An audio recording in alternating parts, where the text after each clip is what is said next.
Alors finalement, je reviens vers vous pour vous faire une dernière vidéo à propos du couple et puis de l'amour plus généralement. Et bien sûr pour vous dire que qu'évidemment ce couple-là, on ne le construit pas, ce couple, on va dire, stable en fait, enfin stable, c'est pas nécessairement le mot, mais ce couple constructif, ce couple libre, dans la liberté totale de l'autre et de soi-même, ça ne se fait pas comme ça en un jour. Évidemment, on va passer par plein de phases. Moi, j'ai vécu, j'ai expérimenté un nombre incalculable de relations, je dirais des relations volatiles, des mini-relations, c'est polypocket de la relation, quoi. Ça se met dans la poche et ça tient largement.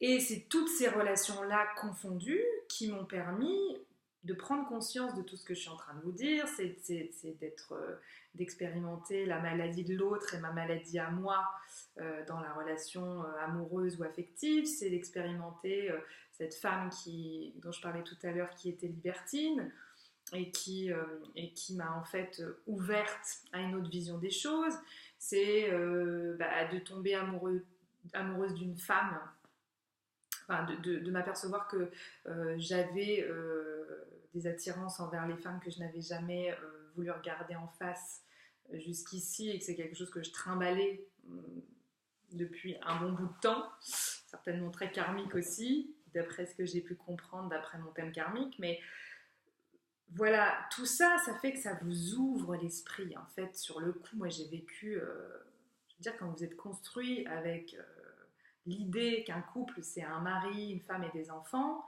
quand vous tombez amoureuse d'une femme et que vous êtes une femme vous-même, c'est pas simple à vivre. C'est pas du tout simple. Et en plus, quand vous voyez que ça se répète, ça se répète, ça se répète, vous vous rendez compte que c'est pas nécessairement un accident de parcours. Donc il y a peut-être quelque chose à creuser sur la vision que vous avez de l'amour. Peut-être que là, l'univers est en train de venir déconstruire toute cette vision un peu à la mort moelleux et à l'emporte-pièce que vous aviez. Moi, à 18 ans, si je m'étais écoutée, je me serais mariée. Voilà. Parce que j'étais tombée en amour pour un petit garçon que je côtoie toujours à l'heure actuelle, qui est toujours dans mon entourage proche et qui est un ami cher à mon cœur, avec lequel finalement je suis venue expérimenter l'amour inconditionnel et l'amour universel. Et ce garçon, je l'ai traîné pendant 13 ans de ma vie, de 10 à 23 ans, je dirais, avec la volonté de me marier avec lui. Et pourquoi? Parce que ça correspondait à mon rêve de princesse, de petite fille. Avec cette idée que j'avais que je devais me marier, faire des enfants. Et je vous dis, moi, à 18 ans, c'était sclérose et compagnie. Hein. C'était, s'il m'avait écouté, aujourd'hui, il aurait trois gosses, un chien, un Volkswagen et une maison à la campagne. Hein. Et Dieu merci, il m'a pas écouté. Dieu merci, il a vécu sa liberté. Et Dieu merci, il m'a permis de vivre la mienne. Et c'est clair que quelque part, là, je voudrais lui rendre hommage si elle regarde cette vidéo, ce qui n'est pas sûr, mais il est possible qu'il la regarde. Et je voudrais lui rendre hommage à travers cette vidéo parce que il m'a énormément appris. En fait, en me mettant un stop comme ça sur cette espèce de relation où je voulais l'emprisonner, où je voulais l'enfermer, parce qu'il n'était certainement pas dans la capacité non plus de vivre cette histoire, puis il n'avait peut-être pas non plus la volonté de le faire. Bien qu'il y avait de l'amour de part et d'autre, ça c'est évident, mais ouais, voilà, après, l'amour, ça peut prendre plein de formes. Et il est clair que s'il m'avait laissé faire, eh ben, je ne sais pas ce qui serait devenu de nous, certainement plein de choses. On ne peut pas dire, parce qu'on aurait pu vivre notre amour de plein de façons différentes. Mais il se trouve que moi, j'avais vraiment à expérimenter la, je dirais, à expérimenter un ensemble en fait d'histoires, de chemins différents pour amener finalement à une seule et même compréhension. Et la plus grosse compréhension, la synthèse finalement, parce que la vie elle est comme ça. La vie elle est comme ça. Elle vous envoie des expériences, elle vous envoie des cas pratiques, elle vous apprend des choses, elle vous pose une leçon. Et ensuite, elle vous envoie des exercices pour vérifier si vous avez compris la leçon. Si vous faites un peu n'importe quoi, si vous faites l'exercice tout de travers, et ben, elle va dire ok, très bien, tu t'es trompé. Elle est bienveillante, hein, la nature. L'univers est bienveillant. Il va dire ok, bon, ça visiblement, c'est pas compris. T'inquiète, on va te resservir la leçon.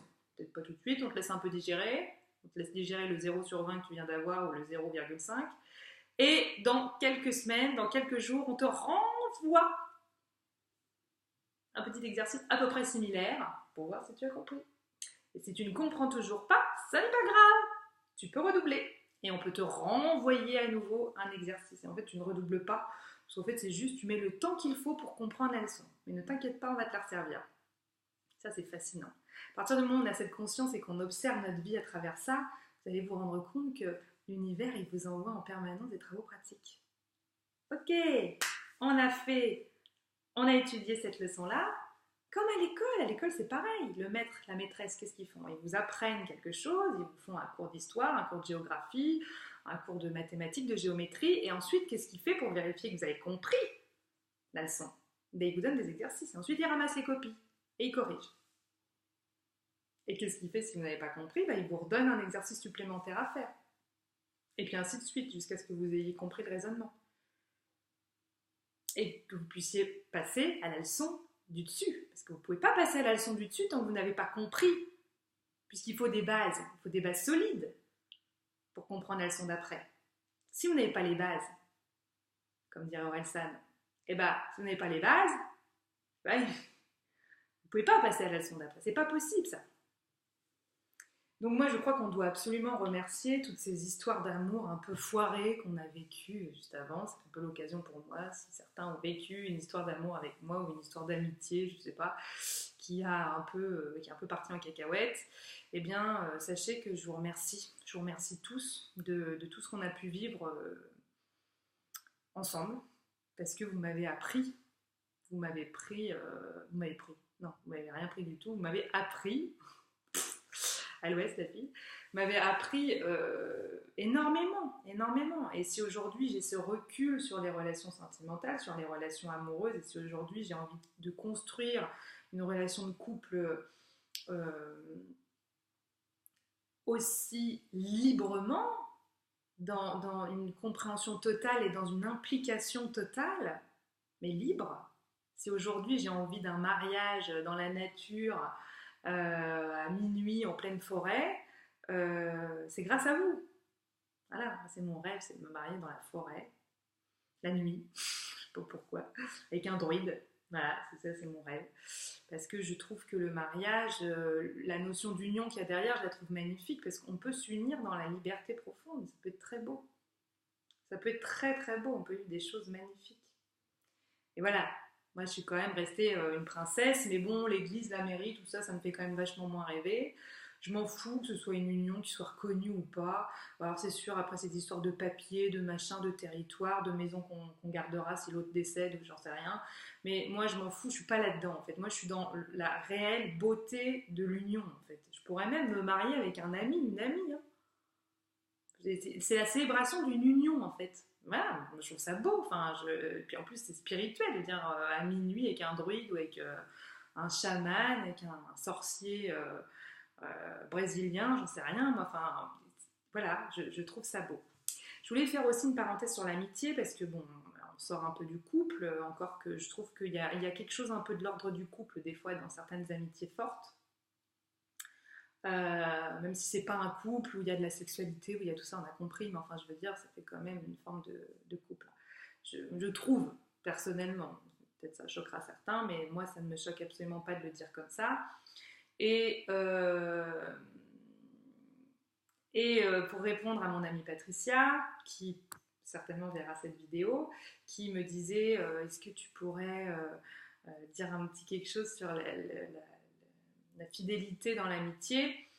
J'avais pas grand chose à dire ce matin, et puis entre temps j'ai déjeuné avec une amie et on en a discuté, et je sais pas pourquoi ce qu'elle m'a dit, le retour qu'elle m'a fait elle de ce qu'elle était en train de vivre à l'heure actuelle m'a donné envie en fait de parler de la fidélité effectivement en amitié. Alors moi ce qui m'apparaît, c'est que En amitié, il y a des amis des fois qu'on trimballe de longue date, des amis d'enfance, des amis qu'on connaît depuis qu'on a 5 ans et demi, voire encore en dessous, presque depuis le berceau, si nos parents étaient amis avec leurs parents. Et quelquefois, ces gens-là n'ont pas du tout évolué de la même façon que nous, voire à l'opposé. Mais il y a cette espèce de sacro-sainte fidélité à la mort moelle un peu qui nous poursuit. Et on se dit, ah bah oui, mais c'est un ami de longue date. Ah oui, c'est vrai, il est jamais là pour moi. Oui, c'est vrai, il fait que critiquer ma façon de faire. C'est vrai qu'il fait que me rabaisser. Ah oui, bah il est tout le temps négatif. Oui, il me maltraite, elle me maltraite. Il n'a jamais un mot sympa pour moi. Il ne s'intéresse pas du tout à ce que je fais.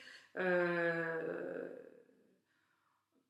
c'est que de la vexation permanente. Bon, bah, si on fait le bilan, on se dit, bah, si je suis fidèle, en fait, si je suis fidèle à moi, je me dis, on a évolué. Pas du tout dans le même sens.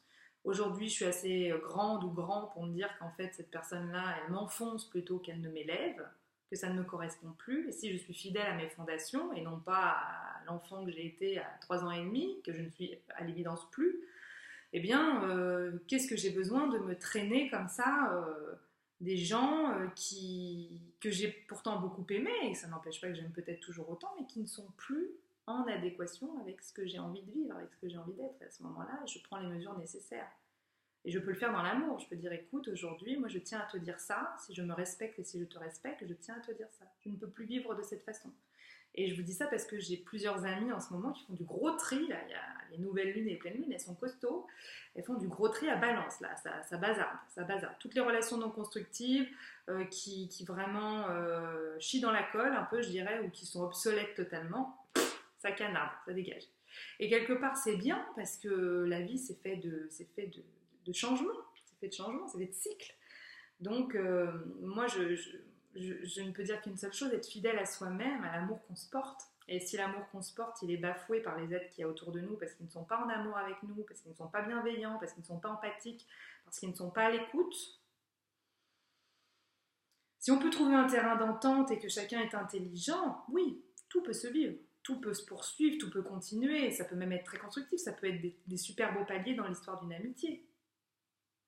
Mais si ces gens-là ne veulent pas se remettre en question, si ces gens-là considèrent que voilà, vous êtes une espèce de chose dans leur vie qui a toujours été là et qui sera toujours là et qui a l'obligation d'être là et c'est comme ça, point barre, sans discussion possible, la fidélité à soi-même, c'est de dire, ben non, moi je vaux mieux que ça, je mérite mieux que ça, je m'aime, je m'estime. Et si je suis fidèle à moi-même, et ben, j'ai envie d'être avec des gens qui sont en amour avec moi. Alors bien sûr, il y aura des hauts débats, hein, ça c'est sûr. Hein. Quand on est en amour avec les gens, des fois on leur dit des vérités qui font mal. Tout dépend comment on les dit. Tout peut se dire. Ce qu'il faut regarder, c'est est-ce que cette relation m'élève ou est-ce que cette relation me met plus bas que terre? Est-ce que cette relation me sert à quelque chose? Est-ce que cette relation me procure du bonheur?